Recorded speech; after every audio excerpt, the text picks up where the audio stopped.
us. Yay.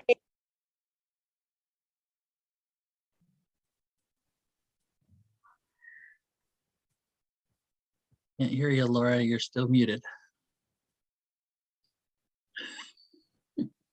That's what happens when you mute and you forgot to take it off. Sorry about that. So welcome to the 6th Annual Parent Network Workshop.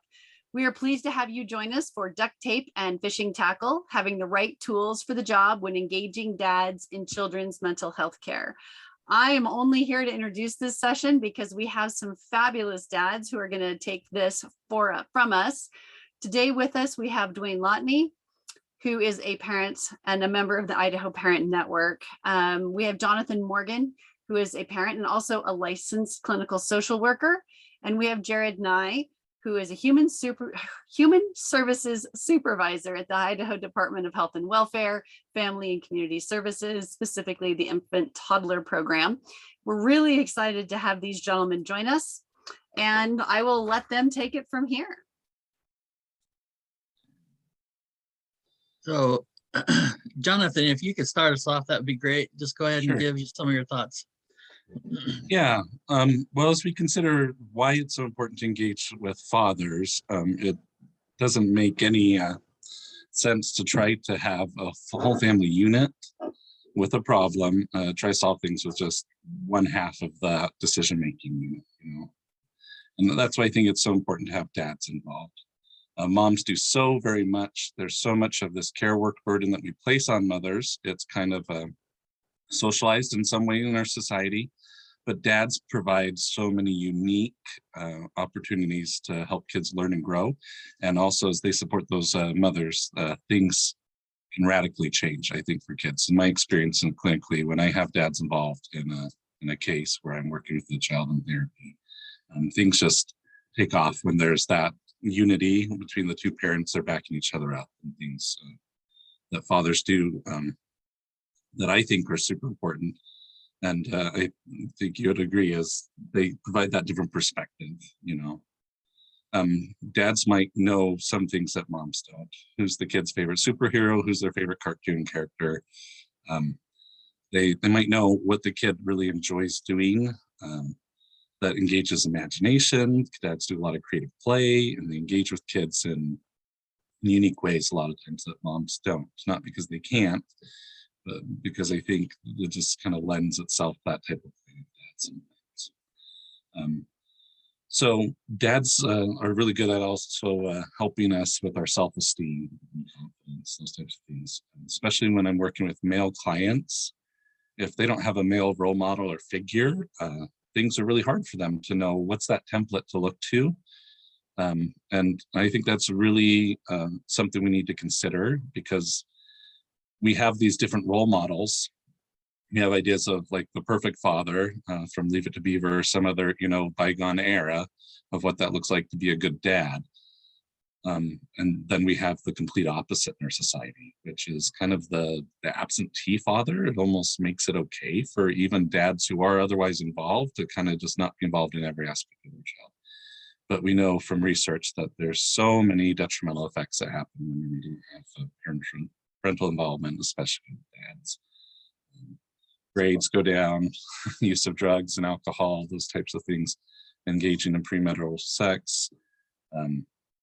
So many of these issues, all these risk factors, they all go up as dads aren't there. And so I think that's one thing that we need to realize, is that kids need a role model of what it looks like to be a productive male, and someone who's supportive of other females in their lives, as well as what that looks like to be kind of a mature masculine figure. So many of these figures that we have in society are more figures like sports stars and movie stars and those types of things. And there's nothing wrong for admiring some for their athletic prowess, those types of things. But hyper-aggression in sports and being dominant and those types of things, those things aren't necessarily what you want a lot of times in interpersonal relationships. And so they don't serve kids the best. So dads can help boost confidence, get that role model and perspective for help kids just kind of just see, in my opinion, what it looks like to be a mature male who's okay sharing their feelings, who's okay talking about things and asking for help. And helping others, especially kids, understand that strength doesn't mean you don't have any weaknesses. Strength means you can ask for help and you're willing to accept that. So, and that's one of the reasons why they provide some stability and help with that relationship. So,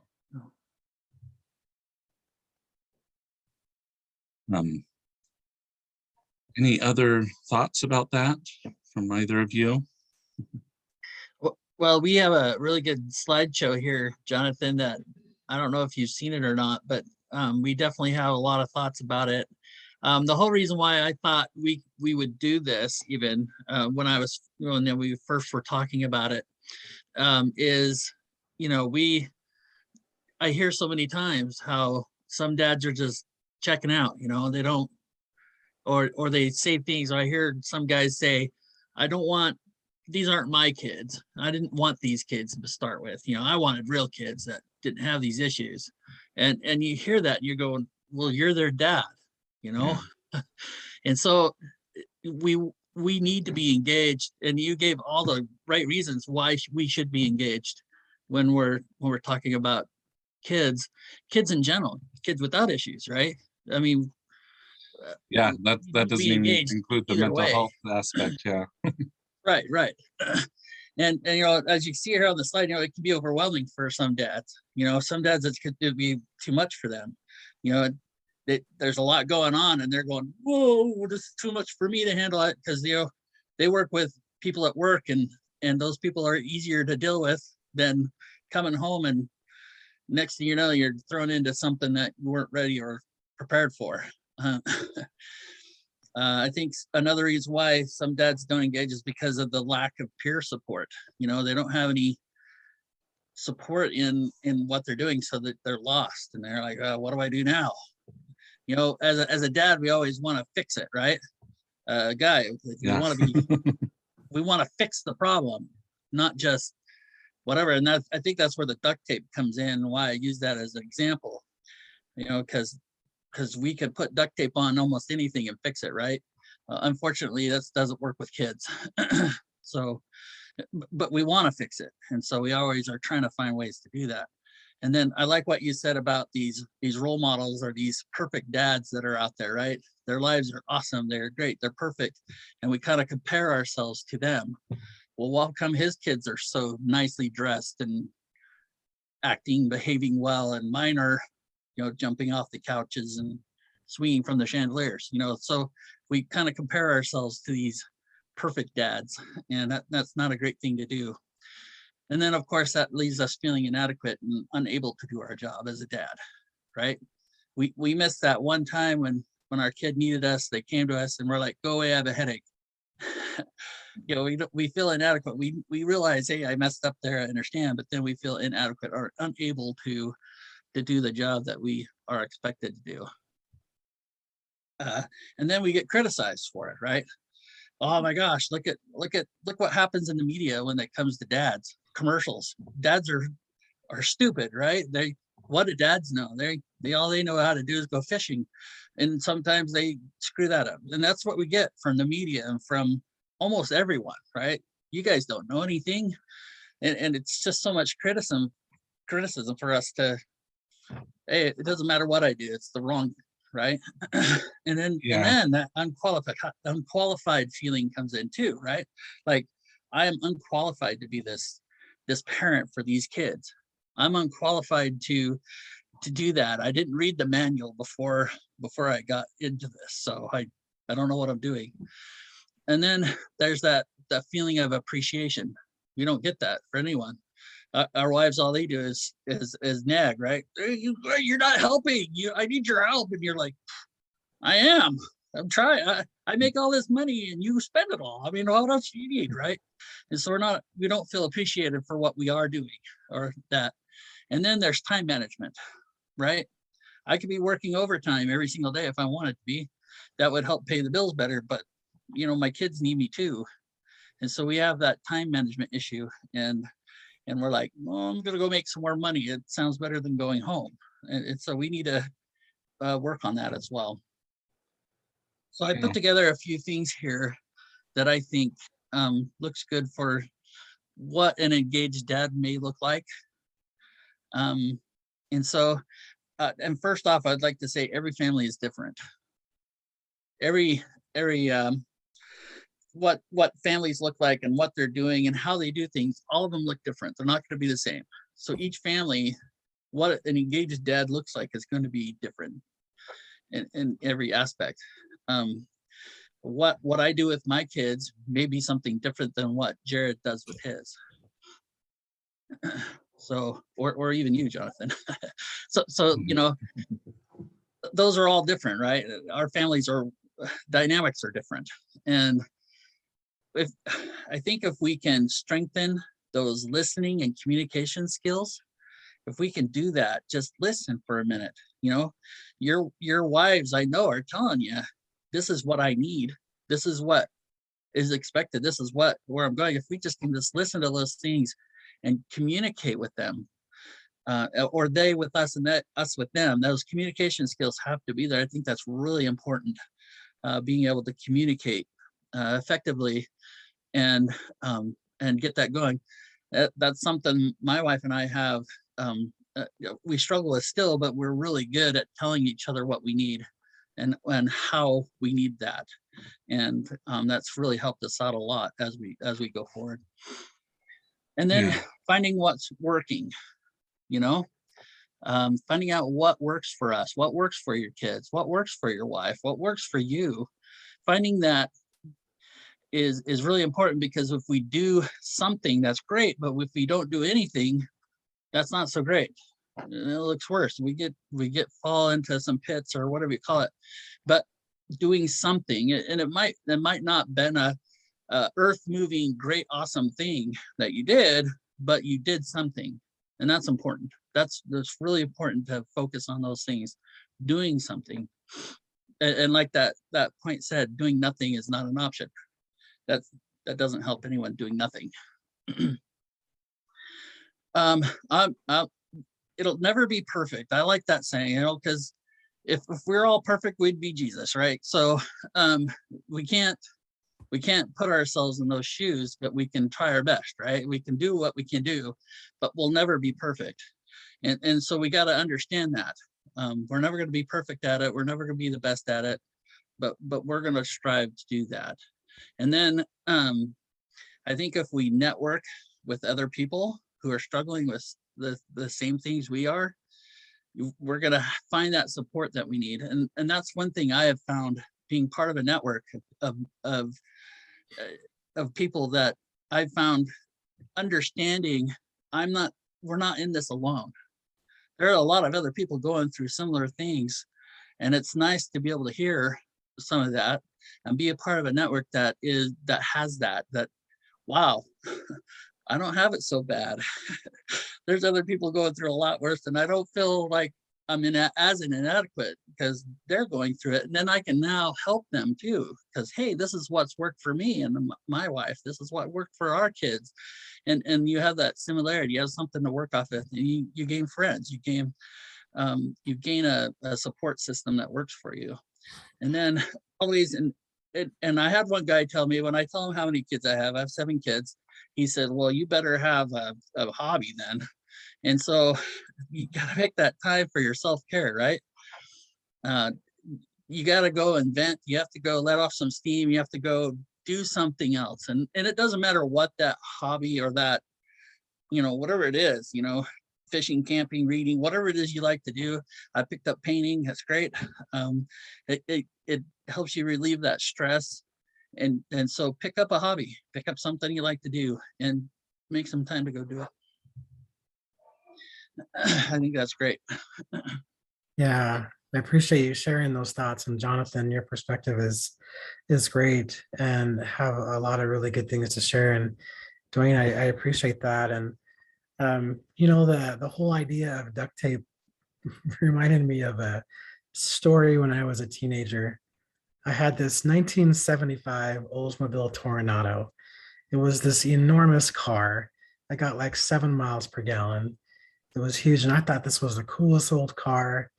But it had but the mufflers were all broken on it, and it was just so loud. It was just this huge, loud car. And so I'm like, I can fix this problem. And so I got down underneath the car and I duct taped all the holes together. And I turned the car on and I'm like, yeah, this is awesome. It's so much quieter. And it lasted about 3 minutes until it all melted off. And it reminded me of that because duct tape can solve some things temporarily, but it's not a long-term solution. A long-term solution is the effort that we put into each and every day to make it great. And I have 8 children, and 7 of them are boys, and one of them is I have one daughter. And I think about this all the time about how hard it is to be a parent. And I went to school and I studied about all of this. And then I became a parent and it just all went out the window because it's just so different. And it's so different for every person and for every child. But I think one thing that you mentioned, Dwayne, is about the importance of just trying and doing something. And so I just wanted to share a few thoughts about that. And as that quote says up there at the top, my father he didn't tell me how to live. He lived and he let me watch him do it. And that's so much of what we do is just based on our actions that we don't have to say a lot, but we can do a lot just based on the example that we set. And so just a few thoughts about that. What does time with children really look like? Well, it definitely doesn't have to be expensive. And in fact, some of the things that my children have told me have been the most meaningful moments to them are when we didn't do anything but just talk. And I didn't have any answers necessarily, but just the presence, just being there was really meaningful and important to them. But if you're looking for some very simple things that are really meaningful for children, I have found that going to the park is really great. Just listening, teaching a new skill. One of the things that I really enjoyed last year is I had an opportunity to be on paternity leave for a couple of months when my youngest was born. And I was wanting to learn some new skills. And so as I was learning new skills, I had my boys come along with me and also learn a new skill. And we ended up building a playhouse together and it was really fun. It wasn't perfect by any means, but the memories that we created were probably more important than the actual playhouse itself. And so simple things like that, playing hide and go seek. Children love little games like that. Roughing around, that's a really important part of parenthood is they need that opportunity to just rough around with dad and reading to children. Those are all things that are so meaningful and not expensive at all. And just a few other things that we can do simple things that we can do to engage with our children, our family game nights, having those on a regular basis, even if your family isn't typical, because no family is perfect and no family has everything down right. And no family does anything perfectly right all of the time. But just doing something, and sometimes it's those spontaneous things that are really, really special for children that I have found. I remember one particular thing about outings is really important. And I had one child when he was 2 years old. We went on this outing and an activity, and then afterwards we stopped at a restaurant to have dinner. And he had his terrible attitude. And I had said to him, you know what, you need to change your attitude before we go inside this restaurant. And his mom was with us, and she went in ahead of us and everything. And he's like, okay, I'll change my attitude, as much as a 2-year-old can express that. Well, at the end of the meal, he just got sick all over the table. And we're like, what in the world is going on? And so afterwards, I took him out on my own to the car and I said, what is going on? Why are you doing this? And he just said something simple. He says, Dad, I swallowed my bad attitude. And I thought about that he taught me a lesson right there. It wasn't just a lesson about that, but it was a lesson of our attitudes affect everybody in the home. And as a father, I have to keep in mind that if I've had a hard day at work, I need to take some time before I go into the house to just relax a little bit and change my attitude, because my attitude can be toxic to others, and it can make a bad situation. It can make an already stressful day a whole lot more worse than it needs to be. That's not to say that we don't have bad days, because we all do. But it is important, I have found, to just take a moment and just calm down and be in a place where you can just relax and be able to be there for your children. So those are just a few things that I have found. Something else that I think is really super important is the importance of removing distractions. Um, that is like, and I know Jonathan, maybe you can talk about this a little bit as far as how, from your perspective, how do you, what is the impact of that you see when it comes to children? How do these distractions, phones and things like that, have an impact? Oh yeah, I mean, I think that's huge.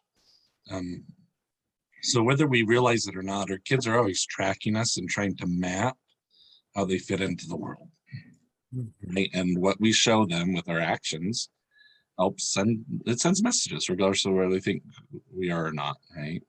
And they can't always accurately interpret those things. So just something as simple as, yeah, staying on a phone and dismissing a kid a few times can be pretty impactful. It doesn't ruin them and it doesn't ruin the relationship, but that message that's sent is pretty clear and definitive, you know, that they don't matter quite as much as whatever's on the phone. And when they see on your phone and you're doing an email and you're doing some important work things, or whether you're playing a game, they can't tell the difference. But what happens when they do see you playing a game and do that, right? Then they're like, oh, great. So that inconsistency in the messages and what's happening with us being so plugged in and always needing to engage in others that are not even around us outside of our home environment or wherever we're at out in the community with our child. I think that's something we all need to be very aware of. And so I really like how you have that word intentional on the slide there, right? We need to be intentional about the time we're spending with our kids and how we respond to them. You don't have to know exactly what to say or have something perfect in mind, but just giving them that time and attention and focus, they'll tell you what's really going on if you listen, right? And so sometimes I think it's kind of a setup, right? We feel like, okay, as the father, I'm supposed to go out and earn money and then come back and do things, or I'm supposed to come in every once in a while for discipline or all these types of things. Well, you can't just discipline all of a sudden if you don't have that relationship and you haven't spent that time and built up the trust those things. The kid's just going to push back and say, well, why should I listen to you other than you're bigger, stronger, you know? But then that's more of a dominance thing, and we're not really teaching or the kid other than, you know, that very message. Well, you have to listen to people that are bigger and stronger than you. Or if you yell loud enough, then that, you know, then you win the argument. And so I think that's a really good point that you have here. Spending this time and making these efforts in small ways, when the big things come up, it's much easier to engage with your child and actually, right, have that conversation, do the teaching and the learning, and not just have it be a slugfest with words or, you know, sometimes kids get aggressive or, you know, I worked with kinds where parents were human too, and then we say or do things we don't mean as well in those moments. So I think having that relationship and building up on that beforehand, this is the benefits of engagement. You can't do one without the other. You have to have the trust in the relationship there before you do the teaching or redirecting to make that more effective. So sometimes parents are just, you know, the dad will just say, well, I never know what to do to me. Or when I do that, then the kid reacts this way and they don't do it the same way that they do for me. Well, a lot of that's because the kid was in the therapy session with the mom, you know, and I haven't seen the dad yet, even though we've invited or encouraged. And so if you're not willing to learn, I think that can create some difficulties sometimes. That's really good information. I really appreciate you bringing that in. So very important, and being active in family life is such an important part, and that looks a little bit different for every family. Obviously, every family situation is different, and everybody is different. But there are always things that we can do to be active in family life. I think a really important part to consider is no matter what kind of relationship we have, whether we're in a relationship with the mother of your children, who, and it's a good one or a bad one, it needs to be respectful, especially when it comes to working with the children, because they see and do everything that we do. And so respecting and honoring the mother of your children is really, really important. assisting with housework. That's something that I know that my wife really appreciates. Obviously, we tend to be gone a lot during the day, working and doing things like that. But there are things that we can do. Just this past week, I had an opportunity to go back to Nebraska to visit my parents, and I noticed that my dad, he is just so much less active than he used to be, and physically not able to do a lot of things. And it was just frustrating to him that he's not able to get up and assist more. And I know my mom wanted to see that happen with him more. And so finally, I just asked him, Dad, it's important to communicate these feelings to mom, but just tell her what you can do. What is it that you can do? And start with that. It doesn't have to be huge. It's just, let's start with what we can do and move forward. And so that goes a lot with other things too, when it comes to being involved and from the emotional needs of your children. If you don't know how to do that, just start very, very small, just by simply putting away those distractions, as Jonathan had mentioned, and just sit there and just be there. And it'll get better over time. But being an active listener and all of that, I think is really, really important. I think, going over these things a little bit and talking about them makes me think of my own dad and what he did Hmm. for me, like you said, Jared, your dad was very active, so was mine. But when he was home, because I came from such a large family, my dad had to work a lot to provide. He was a school teacher by trade, and school teachers don't make a lot of money, but he had 11 children that he had to feed. And so he had to work a lot outside of the home to provide for us. And so, but when he was home, one of the things he would do is he would clean. He would clean the house. He would do change diapers. He would whatever he needed to do, he was doing to help my mom. Because if he ever traded places with my mom, he wouldn't be able to do the job. And that's something I talked to my wife about quite a bit. Is I spent a day where she's sick, and so she was in bed all day, so I stayed home and took care of some of the things that she takes care of, and it was only this much what I had to do, and it drove me bonkers. I was like, holy crap, you do this every single day. And so putting myself in my wife's shoes and doing what she does was really hard for me. It was more work than going to work. And then she doesn't get paid for what she does either. So kind of doing that, I think, is being able to do that, put yourself in their shoes and see what they actually do on a daily basis. And you'll eyes will kind of be opened a little bit on, she's not sitting in front of the TV eating bonbons, she's actually working, and there's a lot of stuff she does. So I thought I'd put that in there. Yeah, it's a real setup. I mean, so often care work gets seen as just non-essential, or because of how we value it in the market with teachers or, different professions where we're caring for kids. We kind of see it as it's not equal to other professions and things like that, but it is by far one of the hardest, most exhausting things. And you add to the mental health aspect and some unique challenges that our kids do have with some more intensive needs at times. And what you have is you have not just a mother who's doing all this spectacular, hard work anyway. It's hard enough keeping the schedule, getting the kids everywhere they need to be, doing all these things.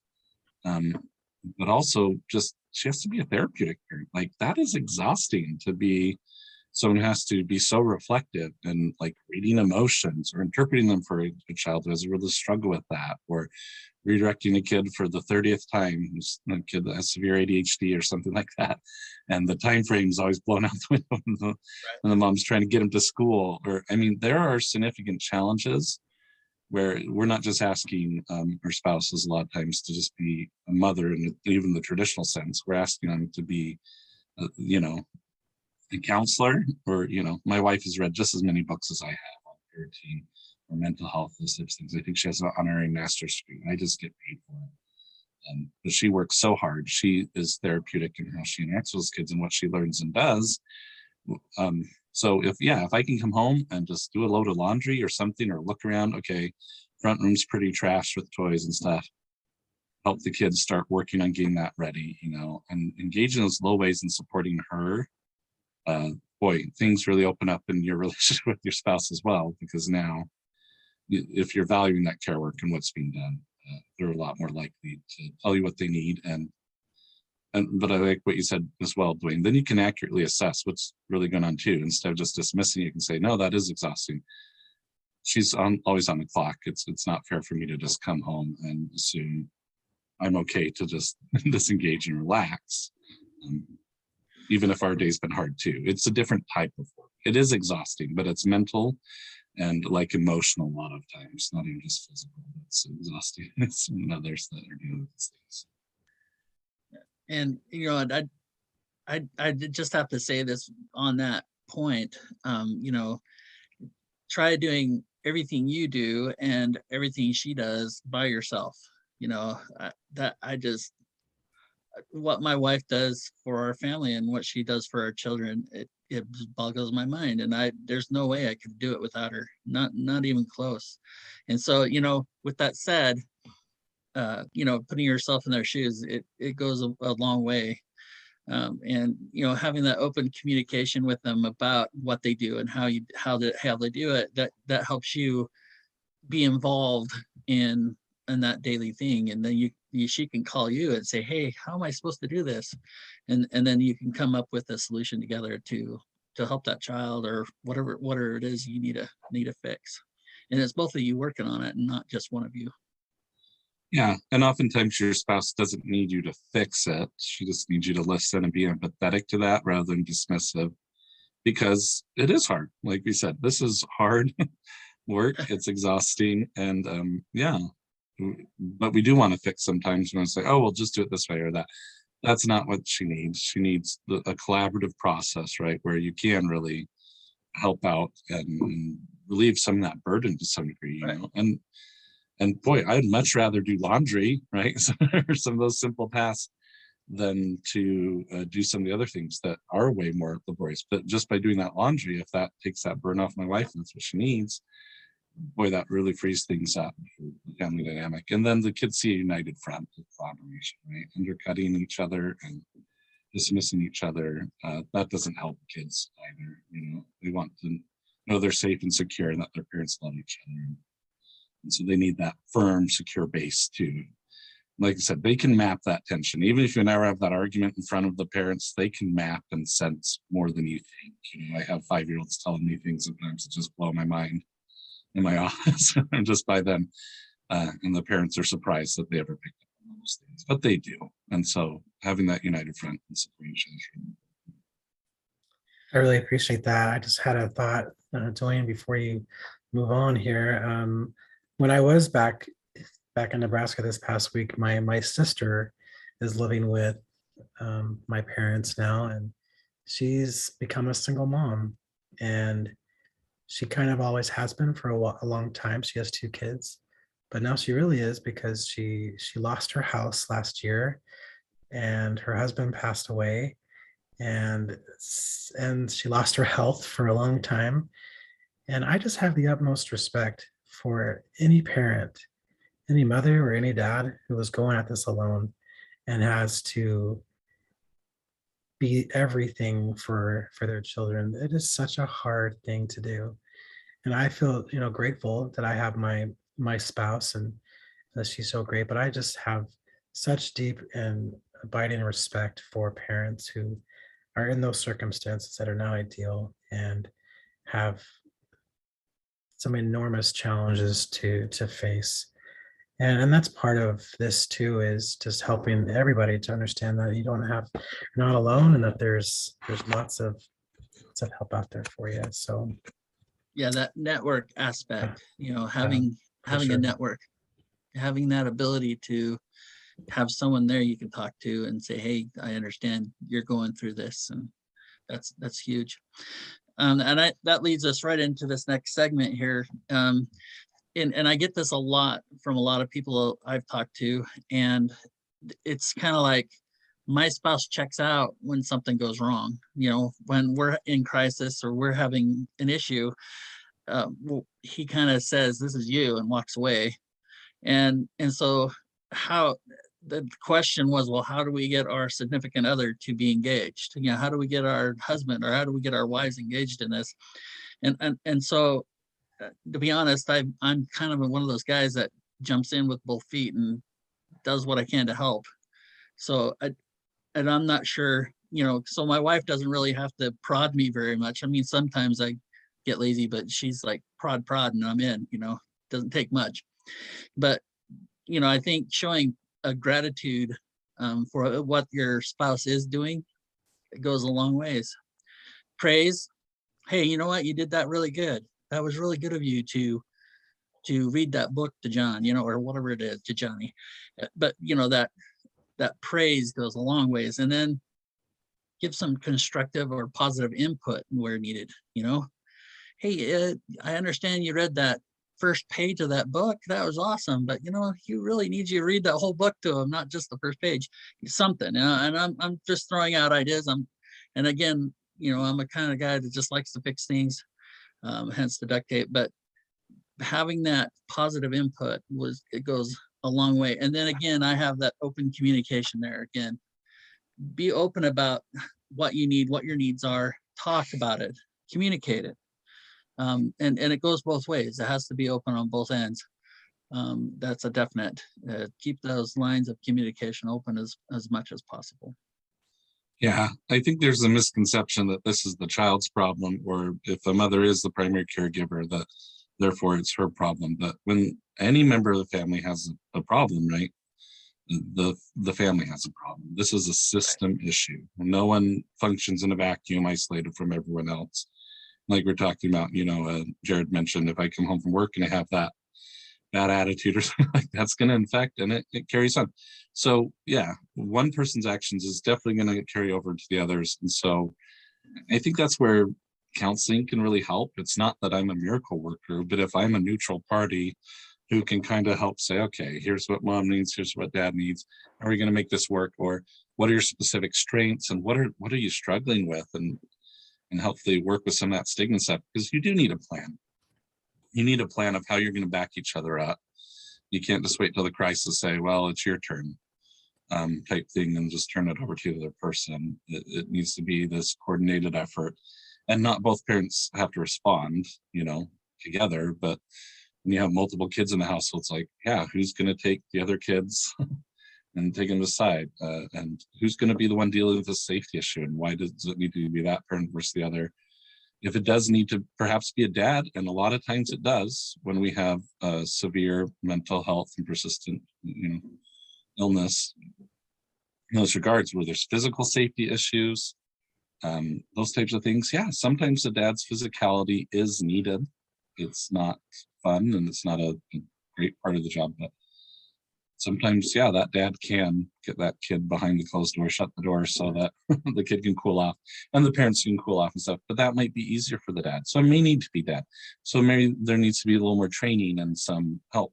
If that redirection is coming from the spouse, though, like, hey, you should have lowered your tone of voice, or you could have done this or that better, that's going to make it really hard for the dad to probably want to keep doing that. And so that's where I think, like I said, I don't do anything miraculous, but I'm neutral, right? It's a lot easier to maybe receive something from someone else than your spouse to feel so criticized about something that you're already kind of feeling overwhelmed and frustrated, and it's messy, it's hard. Relationships take work anyway. So if I can take some of that stigma out, or some of that, reinterpret some of those efforts and help that, then I just encourage everyone to go. And you don't have to go every session. I know work schedules are a concern for dad stuff too, but going every once in a while, and just even once a quarter or something, an update or a problem outside of your kid's session with a parent on the session or something. I'm always willing to meet with the parent that way outside of the sessions, and we can just problem solve and say, well, let me give you some tips, or let me help you understand what may be going on.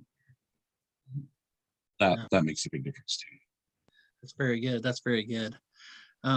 So I think sometimes we get caught up in trying to fix things. Like, it's kind of the common theme of this, right? We're trying to fix things, we're trying to fix it.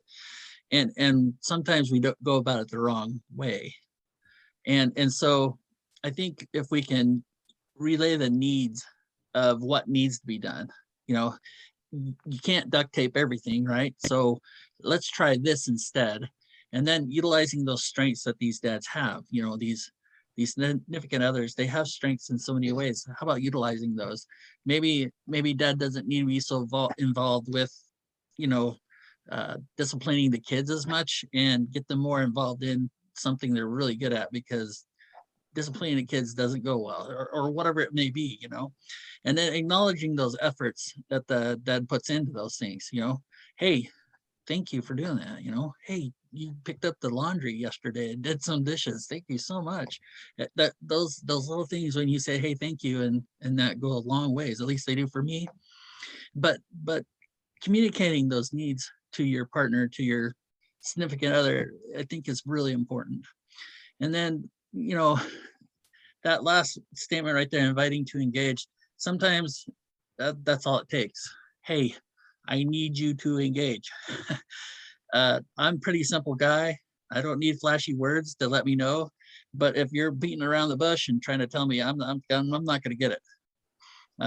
So just use those words right there. Hey, engage, help me out, do your thing. Sometimes that works. And if you're beating around the bush and kind of hinting at it, I might not get it. So just straightforward. Hey, I need your help. This is what I need right now. Invite them to engage, and I think that works. So right here, duct tape and fishing tackle. I did a blog for the Parent Network, and it's on their website for all those who'd like to go and read it.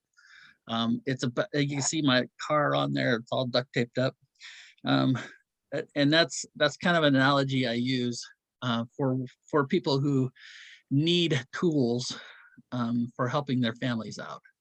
And there's a lot of tools out there that can be used. And that on the Parent Network's website, you can go to read that blog. It's really good. I have a new one coming in. It's called Fishing Tackle, and it's about fishing in general. And I start off asking this question: have you ever been fishing without a fishing pole? You can go fishing without a fishing pole, but it's not as easy as if you had a fishing pole. And then on top of that, you know, have you ever gone fishing with a fishing pole but not have the right tackle or the right hooks or the right bait, right? It's possible. You may catch a fish, but it's a lot harder than going fishing and having all the right tools with you, having all the right equipment. And so much like that, you know, the duct tape on the car, it still runs. You can still drive it around. It doesn't look pretty, but it's what you have, right? And so I encourage people to go onto the Parent Network website, read those blogs that are coming out, and that's the whole reason why I did this duct tape and fishing tackle, is because of my blogs. And it's a way for me to help other dads understand that, hey, they're not alone in this. And I know not all dads like duct tape, but not all dads like fishing. But you know, that's a way for me to kind of create that network for other people that are going through similar things that I've been through or someone else has been through. So I put those out there, and that's why we have that. So hopefully we have covered just about everything on this. I would like to go ahead and open it up for people who have any questions, any comments they would like to share as well. That would be great.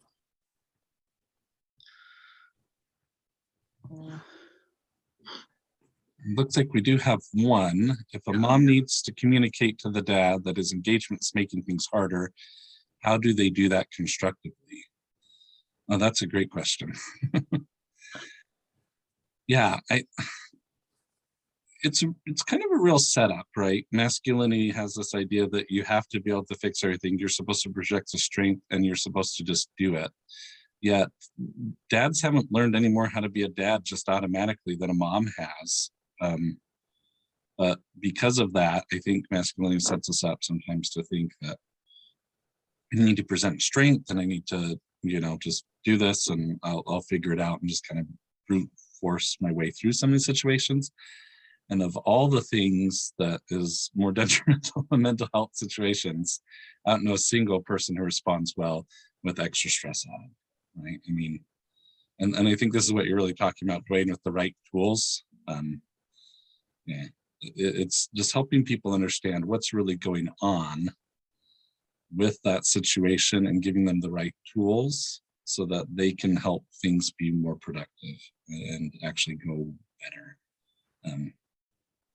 And so this is where I think to do that constructively, it becomes a little tricky sometimes because people do take it personally.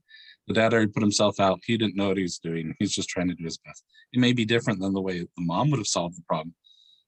But if she's the one primarily dealing with the kids throughout the rest of the day, if that's impacting things, then we need to also take that feedback seriously. So any thoughts about how you see that as, or your spouses help you constructively improve, or things that you felt have gone well in that way? I know for me, I've discovered that if I'm heated up or I'm upset, it's never good to criticize in that moment. It's not very it's not very effective. So from my perspective, if you've had a spouse who is doing things that are not very constructive or difficult, then having a conversation outside of that moment when everything's heated up and just a time when you can be together and things are calm and you can have a more amicable conversation, I think that's beneficial. So timing is important from my perspective on how to help someone understand that what they're doing. Because I've had that many times. My wife is home during the day. She knows what the kids have done. And I come home and I see that they're not getting up and helping, or they're not doing this. And I just go ahead and I assume that they're not doing what they're supposed to be doing, when sometimes she's just had to take me aside and say, hey, this is what they've experienced today, and giving me a different perspective and me just being willing to listen. But there's good and bad times to make that more effective.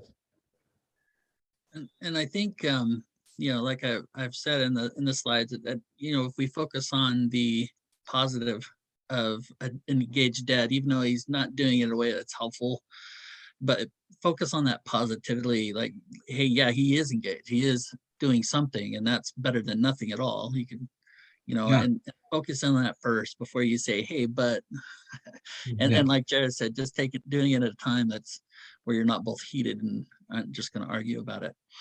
It looks like we have another question. Let me see if I can read. How can someone help a father be more emotionally available to their children so mom isn't carrying all the emotional weight of the family? Oh, I think I missed the question too, but. I think this gets back to that care work, right? If a mom feels like she has to manage the kids' emotions, and sometimes the dad's because he's more reactive or something's harder that way, it sounds like this mom's wanting someone to be able to help this father learn how to take over some of that for her. So she doesn't have to be always on the clock solving his problems, or listening and reflecting. So more emotionally available, in my mind, that speaks to, first of all, engaged, not just dismissive or those types of things, but also just willing to listen to the kid and maybe learn some communication skills and some things that will help them in actually listening, so that their kids feel heard and are willing to even talk about that anymore. Because I do experience and see a lot of times that sometimes when dad's being more direct, wanting to fix some things, if they do that with the kid's just going to shut down. They're not, the dad's not as patient sometimes, or we're just, because I think in our even love and anxiety for that kid wanting to fix something, we don't take the time to let that gradually come out and reflect and help the child feel like they can do that. And so what I would say is if they can do that with the spouse, I would suggest that they start with those same skills with the child. Right? We've all learned with our spouse, maybe the worst thing to do when your wife is having a hard time and she's venting to you or something, is you just jump in, you try to fix it. Right. Right. Yeah, I think those listening skills come in really handy a lot of time. At least are for me. Sometimes that's all my spouse needs is to vent to me. Maybe we can use some of those listening skills with our kids as well, right? As a dad, let your kid kind of vent to you. Hey, I had this horrible thing, and mom said this, and they can sit there. And you go, uh-huh, uh-huh. And a lot of times that's what kids need is that place to just vent. And sometimes you know, they ask a question and you can make it a little short. Yeah, this is it, and then they can continue to vent. Same goes with your spouse. I mean, sometimes that's all they need. But sometimes we get caught up in that I need to fix it mode. It's just turn off the mouth listening and turn on your ear listening and do some actual listening, and that way you're both in on the same page. I think when you get that listening done, and how do you get someone to listen instead of fix it? I don't know the answer to that one, but I do know that if you're listening to them too, it kind of helps both ways. Yeah, I think it really comes, there's a whole lot of this idea of you don't have to be the expert, right? As a dad, you want to portray strength and I know what I'm doing and right. Right. Listen to what I say, not what I do type thing or those type things. But no one's perfect. And I don't think ever owning a weakness to a kid or letting them know where you're at has ever hurt anything. And so I think one of the best things to actually help a child be more emotionally engaged with the father is you showing some vulnerability, right? I've heard lots of of my peers my age and stuff, they talk about my dad never cried or this or that, but the one time they saw their dad cry, they always remember that. And so sharing that and expressing those things and normalizing some of that for your kids, it doesn't matter if you're male, female, we all have the same feelings. We just want to express them different ways sometimes because we're kind of socialized to act that way as dads. And so I think helping a parent be vulnerable and doing that's really important. If they can do that with the child will be more willing to show that. Yes, in return. Okay, dad's not perfect. He's not just a stern guy. He makes mistakes too. And so sometimes just doing that in little things and helping them do that in little things can help transfer. There's Yeah. another. Oh, go ahead, Jared. I was just going to say, just to add on to what you had said, that I think so often dads don't think that they can do that, like, or that they have permission to play that role, because so often it's a cultural thing where it's mom that does this, it's mom that's emotional, it's mom that, and we kind of have to change that mindset a little bit, that that dad can do that too, and so helping them giving them permission to be able to have and share those emotions, I think is really, really important. And I, I noticed on there was another question about the treatment, how to get dads involved in treatment. And I think, Jonathan, you're probably the expert on this, but just I don't know my if I'm perspective, expert. Yeah, go ahead. is I have a child who has some mental health issues, and it was challenging being able to help him. And then I have another child who I know has some mental health issues, but is not diagnosed yet. But one thing that I found that was super helpful was to realize that I am not the answer to everything. Like, sometimes I feel like a volleyball player where I'm the only one on the court and I'm going around playing every position. And that's just not effective, for one thing. But as far as how I've been able to help be involved in that treatment is recognizing that it really takes a village to raise a child and to support a child. And sometimes that's just not me as the father at that moment. They may need that counselor. Or in the case of one of my sons, we needed to send him to a family member for a long period of time, because we recognized that we couldn't provide him at that moment with the support that he needed, but we felt inspired that this other person could.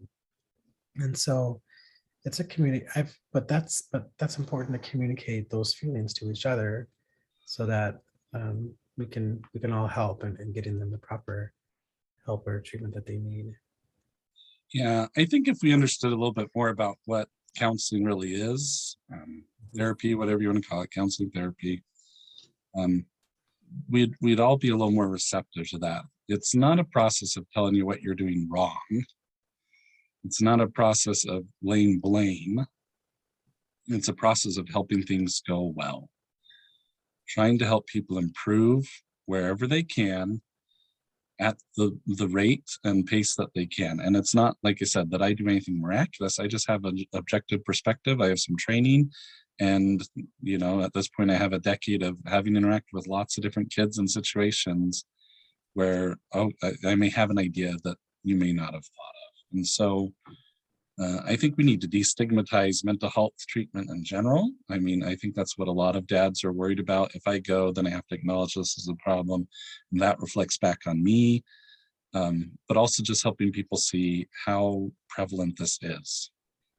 I mean, there are so many people I talk to, and they just, when I talk to them one-on-one, sometimes the dad would say, yeah, I think I had ADHD when I was a kid. They'll open up and they'll admit to me on a one-on-one conversation that, yeah, they saw some of those things, but they wanted more help with that, but they didn't feel like they could because of that stigma and those types of things. So, I really have this approach of, the brain is an organ in the body. You could argue just as vital, if not more so, than many others, right? I mean, the heart and brain, those two together, lungs. But yeah, if there's an issue with your heart and your doctor wants to consult with you about, a surgery or something, you're going to go take your kid and you're going to go sit in there, and there's not an issue talking to that doctor about it. It is no different, right?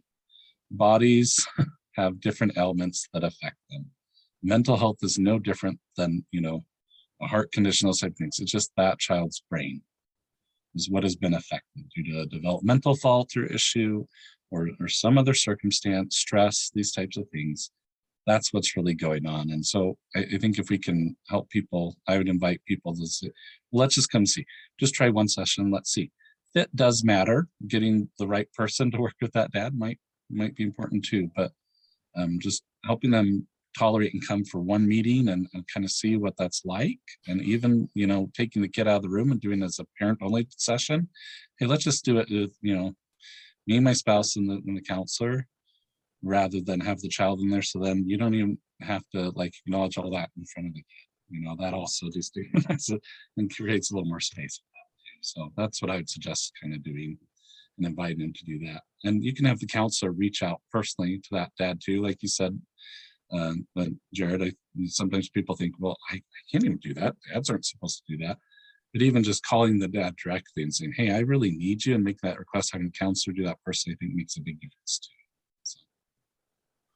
Yeah, I think we're almost out of time here, but I just want to put one more thing out there. And that's dad's going to an appointment with a child, like you said, whatever that appointment may be, a doctor's appointment or a counseling appointment, just having the dad hear it from the doctor or from the counselor, what's going on with your kid. I think that would be a big help of getting them involved as well. So if you can, I know that some men are just like, no thanks, but if they can go to just one, just one session, one thing, that would be a big help. I know that I try to go to as many with my kids as I can, and do that, especially when they ask me to, and the kids ask me to go with them. I try to go and be involved, and that's made a world of difference for them. So, all right, I think, thank you, Jonathan. Thank you, Jared. This has been a great session. I hope everybody enjoyed it. It was good. Yeah. Thank you, gentlemen. Thank you. You did a great job, and I'm really grateful you were here. So this session will get put on the website, and everyone will be able to check it out later. So thanks, gentlemen, and have a wonderful day. Great. Thank you, Laura. Bye-bye. Bye.